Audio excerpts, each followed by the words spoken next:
यह एक युवा अमेरिकी प्रोफेसर की कहानी है। नाम था एलन। वह हार्वर्ड विश्वविद्यालय में पढ़ाते थे। तर्क, विज्ञान और नास्तिकता में पूर्ण विश्वास रखते थे। उनका जीवन भौतिक ज्ञान और तर्क की नींव पर टिका हुआ था। वह कहते थे, ईश्वर सिर्फ एक कल्पना है, चमत्कार एक धोखा है और संत समाज की कमजोरी। एलन के मित्र रामदास पूर्व में डॉक्टर रिचर्ड एल्पर्ट पहले ही नींव करौरी बाबा जी से मिल चुके थे।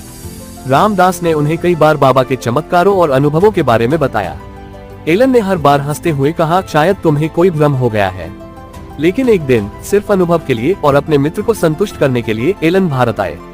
जब वह पहली बार बाबा नीव करौरी जी के पास पहुंचे, बाबा ने उन्हें देखा और मुस्कुराए लेकिन कुछ नहीं कहा। एलन थोड़ा चिढ़ गए। उन्हें लगा ये भी एक ढोंगी संत है जो कुछ कहेंगे, चमत्कार दिखाएंगे या पैसा मांगेंगे।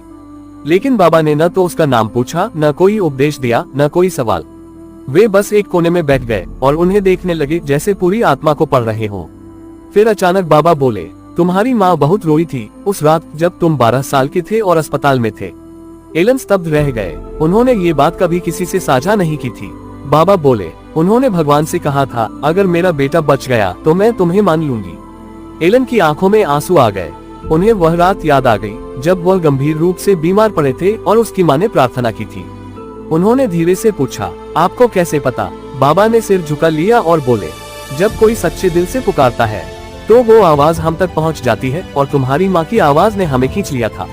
उस दिन एलन को पहली बार एहसास हुआ कि ज्ञान केवल किताबों में नहीं बल्कि हृदय के मौन में भी होता है।